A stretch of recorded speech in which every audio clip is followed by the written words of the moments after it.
నేడు చెప్పబోతున్నటువంటి అంశము చాలా ప్రాముఖ్యమైనటువంటి అంశం. ఇది దేవుని యొక్క చిత్తము, దేవుని యొక్క ప్రణాళిక ఉన్నదన్న విషయాన్ని మనం ఎప్పటికీ కూడా మర్చిపోకూడదు ప్రియమైన వాళ్ళ. అది ఏంటి అని అంటే కనుక దేవుని మందిరం.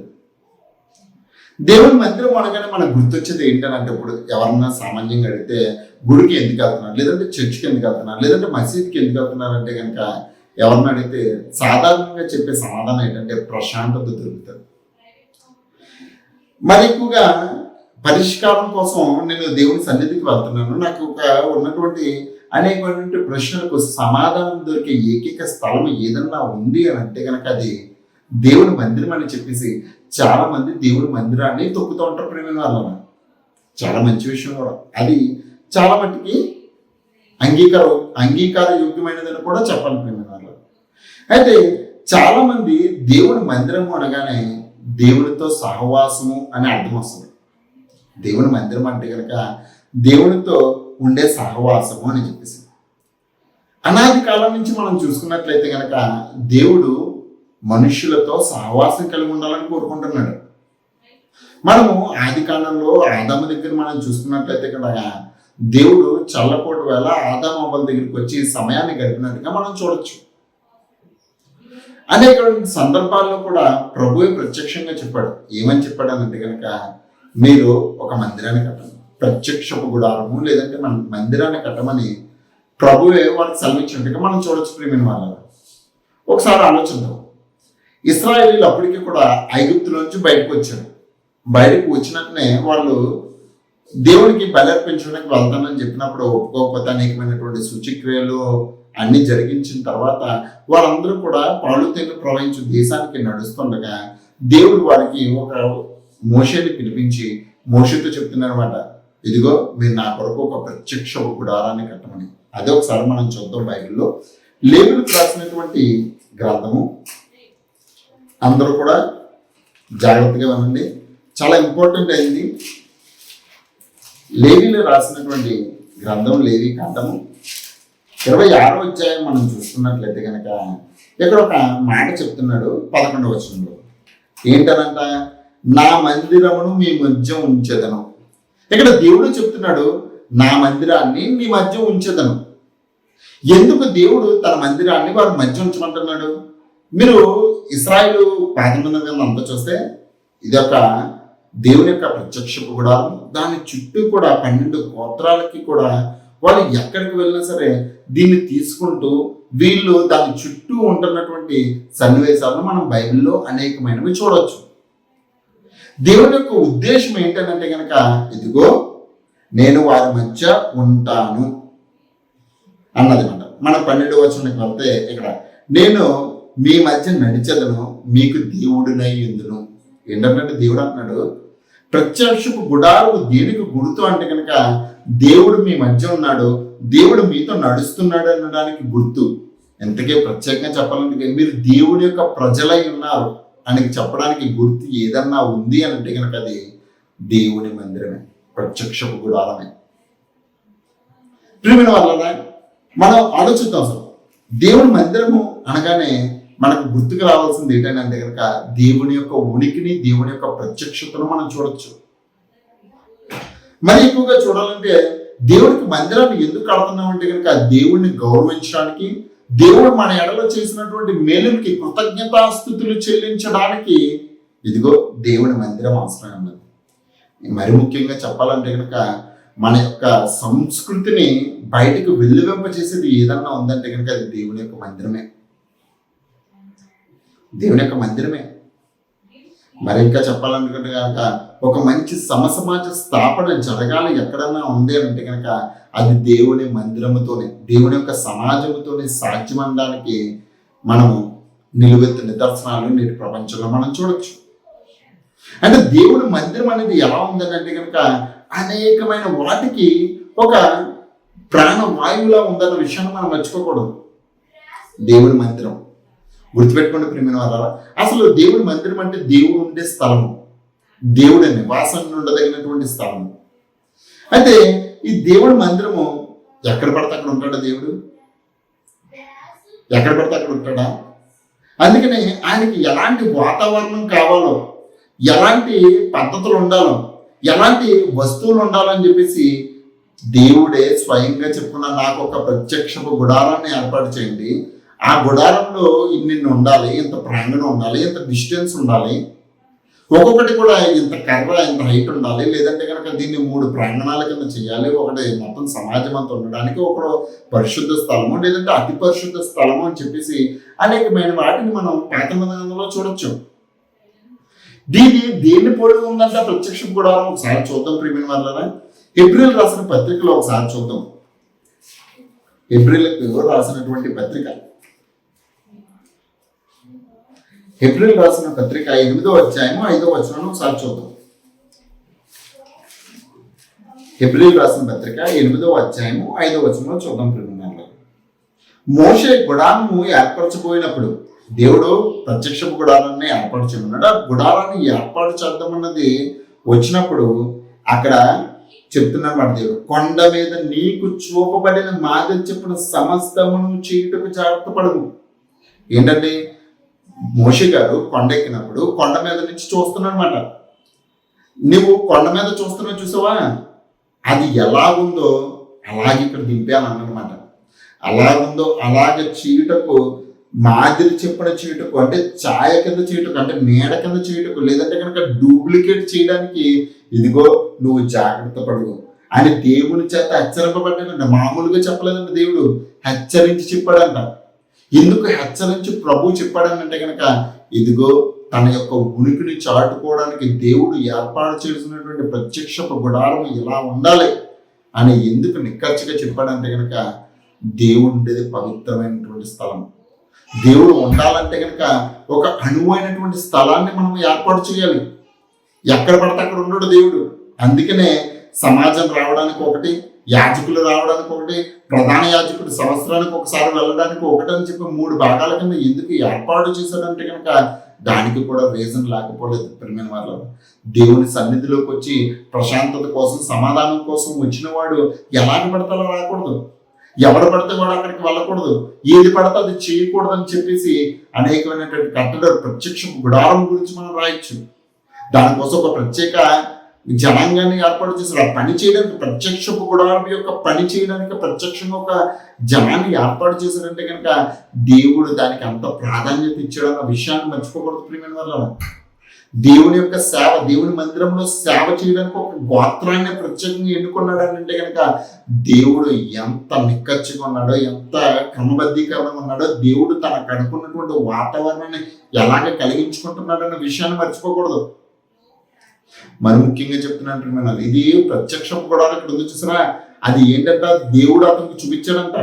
ఒక దేవుడు తానకు కొండ మీద చూపించాడు ఒక మాదిరి, ఆ మాదిరి ప్రకారం ఇక్కడ చేస్తున్నాడంట. అయితే ప్రియమైన వాళ్ళరా ఇంకా ముందుకు వాళ్ళు మనం నిర్గమాకాండం మీకు కావాలనుకుంటే కనుక రాసుకోండి. నిర్గమాకాండం 25వ అధ్యాయం 40వ వచనంలో మోషే దీని గురించి మాట్లాడతాడు. ఇంకా మనం చూసుకున్నట్లయితే ప్రియమైన వాళ్ళరా దేవుడు మందిరానికి అతనే చెప్పుకున్నాడు, నాకు ఇలాగ ఉండాలి అని చెప్పేసి ప్రత్యక్షం కూడా, అంటే తన ఉనికిని, అంటే తన ఉనికిని చాటుకోవడానికి దేవుడు ఆనాటి కాలంలో ప్రత్యక్షపు గుడారాన్ని ఏర్పాటు చేశాడు.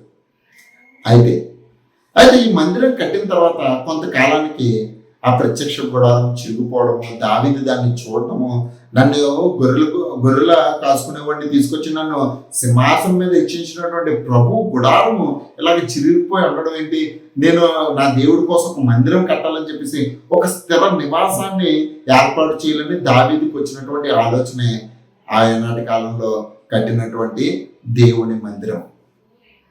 అది దావీదుకి వస్తే సొలొమోను గారు దాన్ని నెరవేర్చారు. అయితే సొలొమోను గారు 7 సంవత్సరాలు సుమారుగా కొన్ని సంవత్సరాల కాలంలో సొలొమోను గారు దేవుని యొక్క మందిరాన్ని కట్టడం జరిగింది. కట్టిన తర్వాత ఆయన ప్రార్థన చేస్తున్నారు ప్రియమైన వాళ్ళని. ఒకసారి చూద్దాం. 1 రాజులు 8వ అధ్యాయం 27. నిశ్చయముగా దేవుడు ఈ లోకమందు నివాసం చేయడు. అదేంటి, దేవుడు ఈ లోకమందు నివాసం చేయడా? ఇంకా ముందుకు వెళ్దాం. అంటే మరి దేవుడు కట్టినటువంటి మందిరంలో అంటే పెద్ద బంగారంతో కట్టాడు, తర్వాత వెలగల రాళ్ళతో కట్టారు దేవుడి మందిరాన్ని. తర్వాత చూడండి మన చర్చిలు అలా ఉంటాయి, కొన్ని కోట్ల రూపాయలు వేసి దేవుడి మందిరాన్ని కడుతూ ఉంటారు. అలాగే సొలొమోను కూడా నండి కొన్ని వేల నన్ను అడిగితే వేల కోట్లు ధనాన్ని ఖర్చు పెట్టి, నేటి కాలంలో మనం లెక్కేసుకున్నట్లయితే వేల కోట్ల ధనాన్ని ఖర్చు పెట్టి ఒక గొప్ప మందిరాన్ని కట్టాడు. ఆ మందిరానికి కట్టి ప్రారంభోత్సవం రోజు చెప్తున్నాడు, ఇదిగో ఈ మందిరంలో దేవుడు ఉన్నాడని చెప్పేసి చెప్తున్నాడు. ఏంటంటే నిత్యంగా దేవుడు ఈ లోకమందు నివాసం చేయడు, ఆకాశ మహాకాశాలు సైతం నిన్ను పట్టజాలవు, నేను కట్టించిన ఈ మందిరము ఎలాగ పడుతుంది, నేను కట్టించింది అసలు నీకు సరిపోదు, అయినను యెహోవా నా దేవా, నీ దాసుడునైన నా ప్రార్థనను విన్నపమును అంగీకరించి ఈ దినమున నీ దాసుడునైన నేను చెయ్యి ప్రార్థనను పెట్టు మొర్రను ఆలకించుము. నీ దాసుడైన నీ చెయ్యి ప్రార్థనను దయతో అంగీకరించినట్లు నా నామము అక్కడ ఉండునని ఏ స్థలమును గురించి నీ సెలవిచ్చుతావో ఆ స్థలమైన ఈ మందిరము తట్టు నీ నేత్రములు రేయిం పగలు తెరవబడి ఉండును కాక అని ప్రార్థన చేయడమాట. అంటే నీ కనుదృష్టి అంతా కూడా ఈ మందిరం దగ్గర ఉంచు. ఎవరైతే ఈ మందిరానికి వచ్చి ప్రార్థన చేస్తారో ఆ ప్రార్థన చేసిన వారి విన్నపాలు విని వారికి సమాధానాన్ని అనుగ్రహించు అని చెప్పేసి సొలొమోను గారు ప్రార్థన చేస్తున్నారు. ఇటు అంత వెలగల మందిరంలో కూడా దేవుడు ఉండడా అంటే ఉండడాన్ని చెప్తున్నాడు. ఎందుకంటే దేవుడు తనకు అనుకూలమైనటువంటి మందిరాన్ని కావాలని కోరుకుంటున్నాడు. తన చిత్తానుసారంగా ఉండే మందిరాన్ని కోరుకుంటున్నాడు అనమాట. ఎలా ఉంటుంది ఆ మందిరము, ఎలా ఉంటుంది అన్నది మనం ఫ్యూచర్లో చూద్దాం ప్రియమైన వాళ్ళ. అయితే ఇప్పుడు ఇక్కడ చెప్తున్నాడు ఏంటనంటే కనుక ఇలాగ ప్రార్థన చేశాడు, ప్రార్థనకు సమాధానం కూడా చెప్తున్నాడు. 1 రాజులు 9వ అధ్యాయము ఇదిగో మొదటి నుంచి మనం చదువుకుందాం ప్రియమైన వాళ్ళ. సొలొమోను యెహోవా మందిరమును రాజనగరమును కట్టించుటయు తాను చేయగోరినంతటిని చేయటం ముగించిన తర్వాత గిబియోన్లో ప్రత్యక్షమైనట్లు రెండో మారు యెహోవా సొలొమోనునకు ప్రత్యక్షమై అతనితో ఇలాగ సెలవిచ్చెను, నా సముఖమందు నీవు చేసిన ప్రార్థనా విన్నపములను నేను అంగీకరించుదును. ఏంటంటే నువ్వు చేసినటువంటి ప్రార్థన నేను అంగీకరించను. నువ్వు ఏదైతే కోరుకున్నావో నువ్వు కోరుకున్నట్టుగానే నేను చేస్తాను. అంటే ఇక్కడికి వచ్చి ఎవరైతే ప్రార్థన చేస్తారో ఆ ప్రార్థనలో నేను అంగీకరిస్తానని చెప్పి ప్రభు చెప్పాడు. అందుకనే నేటి కాలంలో కూడా చాలామంది చూడండి యెరూషలేము దగ్గరికి వెళ్తూ ఉంటారు. ఆ యొక్క వెస్ట్ వాల్ ఉంటుందన్నమాట, పడిపోయినటువంటి మందిరం ఒక గోడ ఉంటుంది. ఆ గోడకి అనేక మంది యూదులు కానీ అనేక మంది దాన్ని దర్శించడానికి వెళ్ళిన వాళ్ళు కానీ కంపల్సరీ ప్రార్థన చేస్తారు. ఎందుకు ప్రార్థన చేస్తున్నారంటే కనుక ఇదిగో దేవుడు సొలొమోనుకి ఇచ్చినటువంటి నమ్మకాన్ని పట్టించి నిత్యముని అక్కడ ప్రార్థన చేస్తే ఆ ప్రార్థన నేను అంగీకరిస్తానన్న కాబట్టి అక్కడికి వెళ్ళి ప్రార్థన చేస్తున్నాను. అయితే ప్రియమైన వాళ్ళ అదొక్కటేనా అని అంటే కాదు ప్రియమైన వాళ్ళ, ఇంకా ముందుకు వెళ్దాం. ఇంకా మనం ముందుకు వెళ్తే దేవుని యొక్క లోతైనటువంటి సంగతులు అనుగ్రహించబడతాయి. ఎందుకు మందిరానికి వెళ్ళాలి? చాలామంది మందిరాన్ని నెగ్లెక్ట్ చేస్తుంటారు, దేవుని మందిరానికి వెళ్ళరు. ఎందుకు కాకపోతే దేవుని మందిరానికి వెళ్ళడం చాలా ముఖ్యం, ప్రాముఖ్యం. ఎందుకనంటే కనుక దానికి కూడా రీజన్ లేకపోలేదు ప్రియమైన వాళ్ళ, దానికి కూడా రీజన్ లేకపోతే యెహెజ్కేలు గ్రంథానికి వెళ్తే అక్కడ ఒక చక్కని మాట ఉందన్నమాట. అక్కడ ఒక చక్కని మాట ఉంది, చూద్దాం. యెహెజ్కేలు గ్రంథము 37వ అధ్యాయము 26వ వచనం. నేను వారితో సమానార్థమైన నిబంధన చేసేది. ఎవరైతే దేవుని సన్నిధికి వస్తూ ఉంటారో, దేవుని యొక్క మాటలు వినడానికి వస్తూ ఉంటారో వాళ్ళతో దేవుడు ఒక నిబంధనలోకి వస్తున్నాడనమాట. అంటే నువ్వు ఇలా చేస్తే, నిబంధన అంటే ఏంటండి? 2-way promise. నిబంధన అంటే చాలామంది కొత్త నిబంధన పాత నిబంధన, నిబంధన అంటే మనకు తెలియాలి ప్రియమైన వాళ్ళ. నిబంధన అంటే కనుక 2-way ప్రామిస్. నువ్వు ఈ విధంగా నడుచుకుంటే కనుక నిన్ను దేవుడు ఈ విధంగా చూస్తాడు అని చేసేదే నిబంధన. నువ్వు మంచిగా ఉన్నావా, నీవు చేసినటువంటి మంచి ఫలాన్ని బట్టించి ఇంకో దేవుడిని అయినటువంటి నేను నీకు ఇది చేస్తాను. నువ్వు చెడు చేసావా, నువ్వు చేసిన చెడు బట్టించి నువ్వు చేసిన దాన్ని నేను నెత్తి మీదకి తీసుకొచ్చి నేను శిక్షిస్తాను అన్నదే నిబంధన. ఆనాడు పాత నిబంధన అయితే ఓన్లీ ఇశ్రాయేలు జనాంగంతో చేస్తాయి. కొత్త నిబంధన అనేది సర్వ మానవాళి కోసం క్రీస్తు ద్వారా దేవుడు ఏర్పాటు చేసినటువంటి నిబంధన. అయితే నిబంధన మనం పక్కన పెడితే కనుక ఇక్కడ చెప్తున్నాడు, ఎవడైతే దేవుడు మందిరానికి వస్తారో వాడితో నిబంధన చేస్తారంట దేవుడు. అది నాకును వారికి నిత్య నిబంధన ఉంటుంది. దేవుని సన్నిధిలోకి వచ్చి నువ్వు ఏదైతే మనకుతావో, ఏదైతే మనస్సు కలిగి ఉంటావో, ఏదైతే చిత్తాన్ని చేయాలనే ఆలోచన కలిగి ఉంటావో ఆ చిత్తాన్ని స్థిరపరుస్తాడంట, నిత్యము స్థిరపరుస్తాడంట. నేను వారిని స్థిరపరిచేదను, నిన్ను స్థిరపరుస్తాడంటే ప్రియమైన వాళ్ళ. దేవుని మందిరానికి వచ్చిన వాడికి, దేవుని సన్నిధిలోకి వచ్చిన వాడికి, దేవునితో అవినాభావ సంబంధం కలిగిన వాడిని దేవుడు ఏం చేస్తాడంట? స్థిరపరుస్తాడంట. వారిని విస్తరింప చేసి వారి మధ్య నా పరిశుద్ధ స్థలమును నిత్యం ఉంచును. అంటే ఎవరైతే దేవుని దగ్గరికి వస్తారో వాళ్ళు విస్తరింపబడతారు, వాళ్ళు స్థిరపరచబడతారన్నమాట. అయితే ప్రియమైన వాళ్ళు, అందుకనే ఆనాటి కాలంలో మందిరానికి చాలా ప్రాముఖ్యత ఉంది. యెరూషలేముకి కనీసం సంవత్సరానికి ఒక్కసారైనా వెళ్ళాలని మొక్కుబడి కలిగి అనేక మంది జనాంగాలు వెళ్తున్నారు. దేవుని మందిరానికి వెళ్తున్నారు, కానీ దేవుని సహవాసంలోనికి వెళ్ళడం లేదు ప్రియమైన వాళ్ళ. దేవుని మందిరానికి వెళ్తున్నారు, కానీ ఇదిగో ఇక్కడ చెప్పినట్టుగా వారితో సమానార్థమైన, దేవుడితో సమానార్థమైన నిబంధన చేసుకోవడం లేదు. ఇంకా మనం చూసుకున్నట్లయితే కనుక ప్రియమైన వాళ్ళ, దేవుడి మందిరం గురించి ఒక అద్భుతమైన మాట కీర్తనల గ్రంథం ఉంది ప్రియమైన వాళ్ళ. ఒకసారి చూద్దాం. కీర్తనల గ్రంథము 78వ అధ్యాయము, కీర్తనల గ్రంథము 78వ అధ్యాయము 68వ వచనం చూద్దాం. యోధా గోత్రమును తాను ప్రేమించిన సియోను పర్వతమును ఆయన కోరికనను. ఇక్కడ యెరూషలేము మందిరం గురించి చెప్తున్నాడు. తాను అంతరిక్షమును కట్టినట్లు, తాను భూమిని నిత్యముగా స్థాపించినట్లు ఆయన తన పరిశుద్ధ మందిరమును కట్టించను. ఎలా కట్టించాడంటే అది సాధ్యం.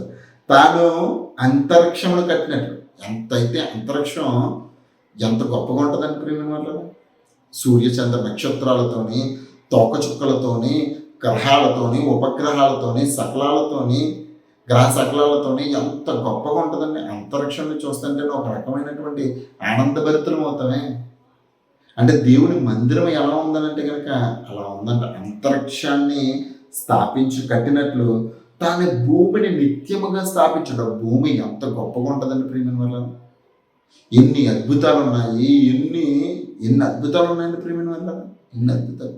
నాగర జలపాతం అంటారు, కొండ పర్వతాలు అంటారు, లేదంటే మంచు పర్వతాలు అంటారు, సూర్యోదయం మొదలుకొని సూర్యాస్తమయం వరకు ఎన్ని ఉన్నాయి ప్రియమైన వల్ల.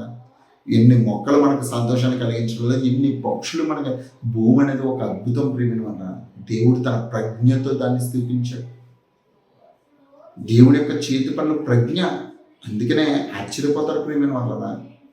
ఆశ్చర్యపోయే సంగతులు భూమి మీద అనేకం ఉన్నాయి, మనకు తెలియడం లేదు. కానీ అలాగా ఆయన తన పరిశుద్ధ మందిరం కట్టించిన. అందుకనే ఆ మందిరాన్ని చూడగానే చాలామందికి కూడా అబ్బురు పడిపోయారు మన ప్రియమైన వల్ల. సొలొమోను కట్టిన మందిరం చూడగానే అనేక మంది బాబా ఏం మందిరం అంటే దేవుని యొక్క ఘనతను తీసుకురావడానికి ఆ మందిరం కట్టబడింది. అందుకనే మందిరానికి అంత ప్రాధాన్యత. దేవుని యొక్క నామ ఘనత కొరకు కట్టబడింది మందిరం అది.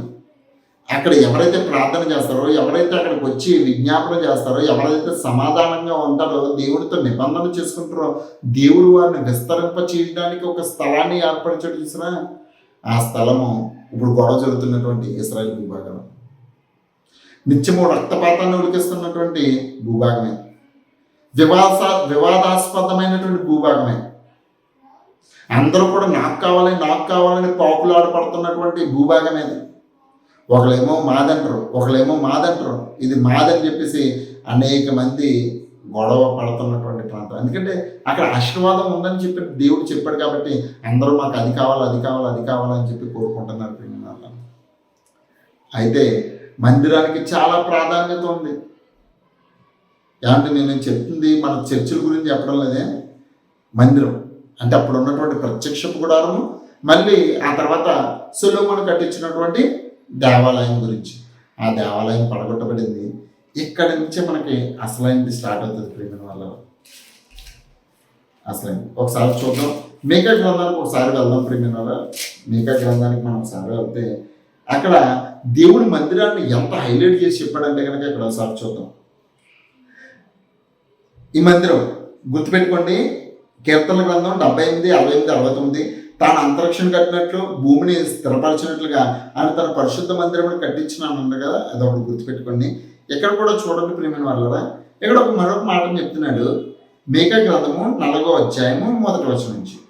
ఈ అంచె దినములలో యెహోవా మందిర పర్వతముల శిఖరమును స్థిరపరచబడి కొండల కంటే ఎత్తుగా ఎత్తబడిన ప్రవాహం వచ్చినట్లు జనులు దానిలోకి వద్దరు. కాబట్టి ఆ కాలంలో అన్యజనులు అనేకులు వచ్చి సియోనులో నుండి ధర్మశాస్త్రము, యెరూషలేము నుండి యెహోవా వాక్కు బయలువెళ్ళెను. యాకోబు దేవుని మందిరమునకు, యెహోవా పర్వతమునకును మనం వెళ్ళుదము రండి ఆయన తన మార్గముల విషయమే మనకు బోధించును, మనము ఆయన త్రోవల్లో నడుచుకుందామని చెప్పుకుందరంట. అంచె దినాల్లోని యెహోవా పర్వతము కంటే గొప్పగా ఒక మందిరాన్ని వస్తుందంట. అక్కడ యెహోవా వాక్కులు దొరుకుతాయంట. దాన్ని బట్టించి అలాగ అందరం కూడా అక్కడికి వెళ్దామని చెప్పి, యెహోవా మందిరానికి వెళ్దామని చెప్పి జనులు చెప్పుకుంటారంట. అలాంటి మందిరము రాబోతుంది ప్రేమిన వాళ్ళ. అన్నిటికంటే ఇప్పుడు అసలు మందిరమే లేదు. సుమారుగా 2000 సంవత్సరాల నుంచి అసలు మందిరమే లేదు. మరి ఈ మందిరం ఏంటి? అంచె దినాల్లో వచ్చే మందిరం ఏంటి? అంచె దినాలు అనడానికి మనకు గుర్తుకు రావాల్సింది ఒకటి ప్రేమిన వాళ్ళ, యేసుక్రీస్తు వారి జననం గుర్తు రావాలి. ఎందుకంటే కడవరి కాలమందు అంచె దినములలో ఆయన ప్రత్యక్షమయ్యాడంట. ఒకసారి చూద్దాం. అది కూడా యోహాను సువార్తకు మనం వెళ్ళిపోదాం. యోహాను సువార్త చాలా ఇంపార్టెంట్ ప్రేమిన వాళ్ళ. యోహాను సువార్త 2వ అధ్యాయాన్ని మనం చూసుకున్నట్లయితే కనుక ఇక్కడ యేసుక్రీస్తు వారు ఒక దాని గురించి చెప్తున్నాడు. యోహాను సువార్త 2వ అధ్యాయం 18వ వచనం. అక్కడ దేవుని దేవాలయానికి వచ్చాడు ఆయన పస్కా పండుగ రోజున.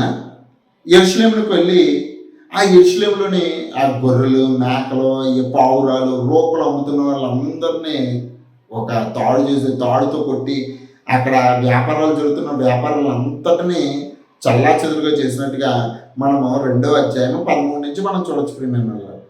అక్కడ కింద ఒక వచనం ఉంది ప్రియమైన వాళ్ళ, అది చూద్దాం. 17వ వచనం.